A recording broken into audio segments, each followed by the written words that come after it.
akhir zaman. Keyakinan ini tergambar satu. Di zaman Nabi itu ada seorang lelaki namanya Ibnu Sayyad. Seluruh ahli hadis, seluruh ulama, seluruh pengkaji-pengkaji dapat syarah Islam pasti tahu dengan nama Ibnu Sayyad. Ibnu Sayyad ini seorang lelaki yang face dia, fisikal dia, dan kemampuannya betul-betul serupa dengan Dajjal. Laki-laki ini tidak mau mendekat kepada Rasulullah SAW. Dan tidak mau bersahabat bertemu teman dengan para sahabat-sahabat Nabi. Dia hanya memata-matai dari jauh. Tapi dia memiliki kecepatan yang luar biasa. Begitu cepatnya. Ketika Nabi Muhammad dengan Umar bin Khattab sedang berbual-bual di luar. Dekat dengan kebun kurma. Rasul dan Umar melihat ada Ibnu Sayyad sedang melihat ke arah mereka sambil memata-matai. Umar langsung mencabut pedangnya, meminta izin kepada Rasulullah. Ya Rasulullah, izinkan saya. Apa kata Rasul? Kamu mau apa? Saya bunuh itu Dajjal. Itu adalah Dajjal ya Rasulullah. Apa kata Rasul? Hai Umar, jika dia memang Dajjal, kamu takkan sanggup mengalahkannya. Dia bukan tandingan kamu. Dan kalau dia bukan Dajjal, apa guna bagi kamu membunuh orang tanpa sebab? Biarkan saja. Rasulullah tidak menampik, Rasulullah tidak menolak. Umar, itu bukan Dajjal. Bukan macam itu bahasa Nabi. Kalau dia Dajjal, kamu takkan sanggup mengalahkannya. Kalau dia bukan Dajjal, untuk apa kamu bunuh orang sembarangan? Itu saja kata Nabi. Sehingga ketika Nabi meninggal dunia, Abu Bakar menggantikan. Abu Bakar meninggal dunia, Umar menggantikan. Beberapa hari menjelang Umar meninggal dunia, setelah dia ditusuk dengan pisau oleh Abu Lu'lu'ah sebanyak 9 kali tusukan. Sebelum meninggalnya, Umar masih bersumpah, demi Allah, saya yakin Ibnu Sayyad itu adalah Dajjal. Coba lihat ini keyakinan sahabat. Ternyata Umar bin Khattab tidak sendirian meyakini bahwa Ibnu Sayyad adalah Dajjal. Aisyah radhiyallahu anha juga yakin Ibnu Sayyad adalah Dajjal. Safiyah radhiyallahu anha juga yakin Ibnu Sayyad adalah Dajjal. Abu Dzar Al-Ghifari, Ubay bin Ka'ab, Anas bin Malik, tidak sedikit sahabat-sahabat Nabi yang yakin Ibnu Sayyad adalah Dajjal. Padahal Dajjal adalah tanda besar kiamat yang kedua. Begitu juga Ibnu Abbas. Di dalam kitab Fathul Bari, Syarah Sahih Bukhari, di dalam riwayat Al-Hakim dengan sanad yang jayid, bahwa Ibnu Abbas berkata ke hadapan murid-muridnya, saudara-saudara, saya semalaman tidak boleh tidur. Murid-muridnya bertanya, kenapa Tuan Guru? Semalam saya dengar sahabat-sahabat berkata, mereka sudah melihat meteor bergerak menuju ke arah bumi. Berarti besok dukhan sudah dimulai. Semalaman saya menangis dan berdoa, menangis memohon keselamatan dan perlindungan, memohon ampunan kepada Allah Subhanahu wa taala. Saudara-saudara, Bapak Ibu sekalian, perhatikan ini baik-baik pernyataan Ibnu Abbas. Berarti besok dukhan dimulai. Dukhan adalah tanda besar kiamat yang pertama. Jadi urutan tanda besar kiamat itu satu, yang pertama dukhan. Yang kedua, Dajjal. Yang ketiga, Isa alaihissalam. Yang keempat, Ya'juj dan Ma'juj. Yang kelima, matahari terbit dari sebelah barat. Yang keenam, binatang besar, binatang raksasa keluar dari dalam perut bumi boleh berbicara. Binatang ini baik dan ramah. Dan binatang ini adalah tanda besar kiamat yang keenam.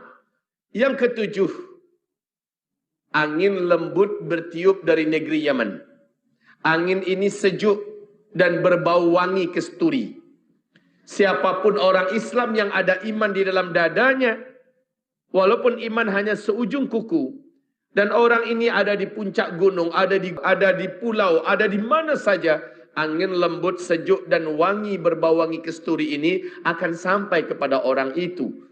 Ketika orang tersebut terkena oleh angin lembut itu, terhirup olehnya angin lembut tersebut, saat itu Di tempat itu juga dia langsung tergeletak meninggal dunia. Serentak satu muka bumi, orang Islam yang ada iman kepada Allah meninggal dunia.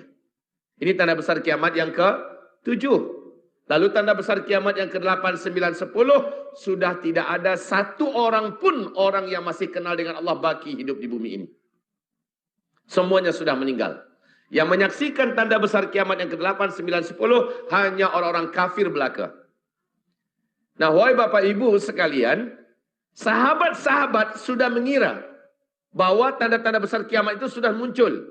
Dukhan, Dajjal, Ya'juj dan Ma'juj sebentar lagi. Itu petanda apa? Petanda yakin mereka bahwa kiamat sudah sangat dekat. Masya Allah. Ternyata satu persatu mereka meninggal dunia, kiamat tak terjadi. Digantikan oleh tabi'in. Satu persatu tabi'in wafat, kiamat belum juga berlaku.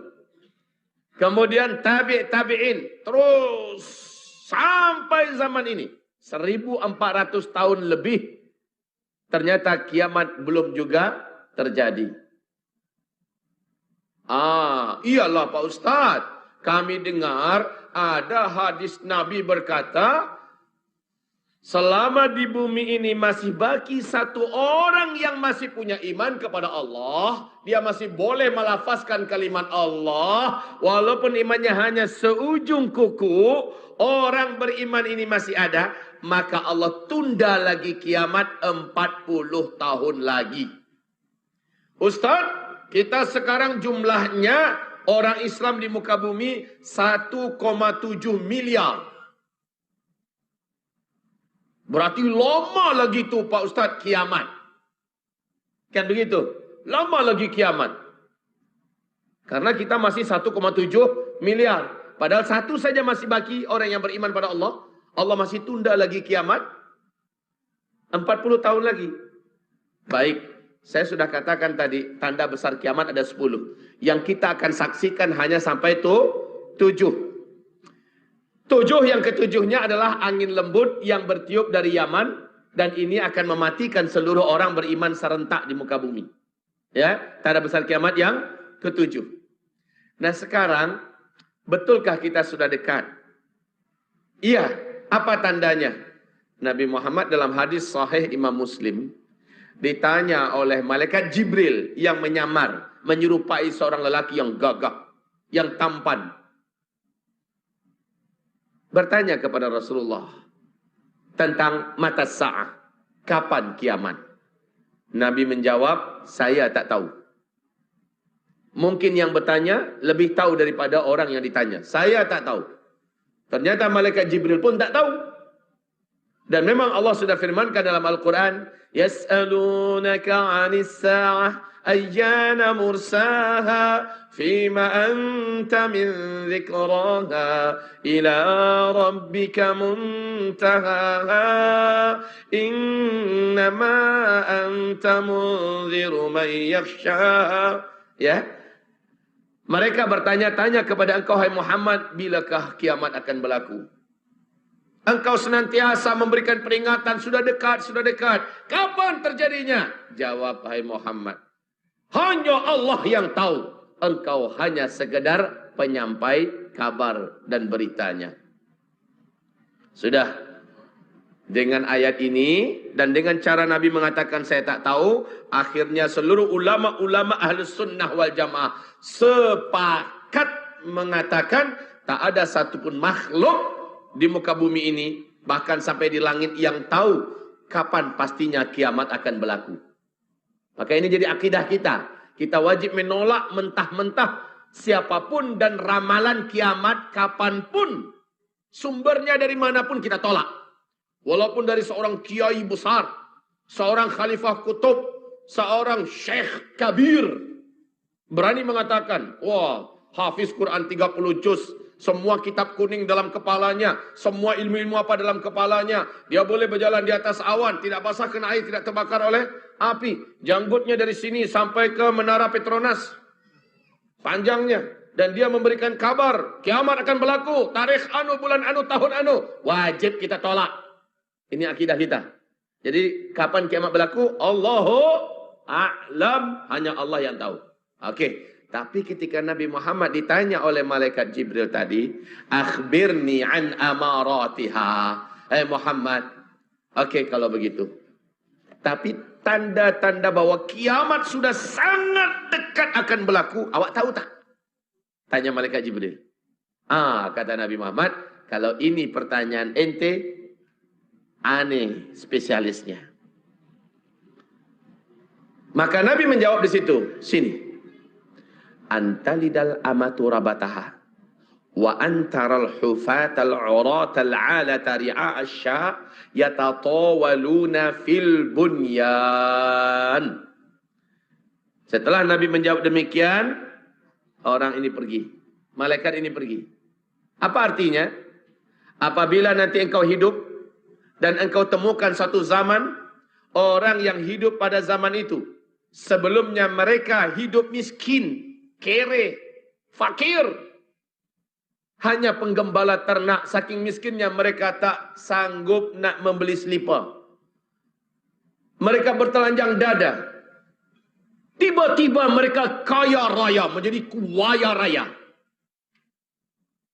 Dan mereka sangat berjaya, sangat berkuasa. Lalu mereka saling berlumba-lumba, berbangga-bangga membangun gedung-gedung yang tinggi-tinggi. Tersirat dalam hadis ini pernyataan Nabi, bila zaman itu sudah kalian temui, maka jarak masa antara kalian dengan kiamat sudah sangat-sangat dekat. Ini hadis sahih Imam Muslim. Yang bercerita adalah Umar bin Khattab radhiyallahu anhu. Di riwayat Imam Ahmad, Abdullah bin Abbas bertanya kepada Rasulullah, "Ya Rasulullah, siapakah yang engkau maksud? Miskin, kere, fakir, penggembala ternak, tidak beralas kaki, bertelanjang dada, tiba-tiba menjadi kaya raya dan sangat berkuasa, dan mereka saling berlomba-lomba dan berbangga-bangga membangun gedung-gedung yang tinggi-tinggi. Ya Rasulullah, siapa yang engkau maksud?" Nabi menjawab, "Humul Arab." Mereka adalah bangsa Arab. Masya Allah, mari kita lihat fakta. Sekarang ini tuan-tuan yang mulia. Lihat. Arab sebelum minyak bumi ditemukan, namanya masih satu. Jazirah Arabiah. Saya bertanya kepada tuan-tuan yang mulia, kepada perempuan yang terhormat. Jazirah Arabiah dulu kaya apa miskin? Sangat miskin. Negeri gurun Sahara yang luas, pasir yang panas, tandus, bagaikan tak bertepi. Dia tak punya apa-apa. Memang miskin tuan-tuan. Tapi bila mana minyak bumi sudah ditemukan, mereka pun berubah menjadi negeri yang kuaya raya. Jadi bukan kaya raya, itu mah biasa. Tapi kuaya raya pakai tasydid. Saking kayanya. Dan mereka pecah mendirikan negara sendiri-sendiri menjadi 7 negara kaya dunia. Qatar, Bahrain, Uni Kuwait, Uni Emirat Arab, Arab Saudi, Oman, dan Yaman. Mari kita lihat apa yang dibawa oleh masing-masing negara ini di kota-kota besar mereka. Apa yang mereka buat? Yang paling dekat di hati kita dulu, Makkah Al-Mukarramah. Silakan, Arab Saudi, kerajaan Arab Saudi buat apa di Makkah Al-Mukarramah, sekitar Masjidil Haram? Masya Allah, gedung-gedung tinggi pencakar langit. Bukit-bukit menjadi hilang, bahkan ada yang masih baki bukitnya, itu pun hanya di bawah pinggul, bahkan hanya sebatas betis-betis daripada hotel-hotel yang ada. Megah, mewah-mewah. Madinah Al-Munawwarah, Masjid Nabawi yang begitu indah dan megah mewah, sekarang sudah hampir tenggelam, dikelilingi oleh hotel-hotel bintang 5. Mewah dan tinggi besar-besar. Ibu kota Riyadh, ketika Raja Abdullah masih hidup, Pangeran Salman diangkat menjadi gubernur ibu kota Riyadh. Oleh Pangeran Salman,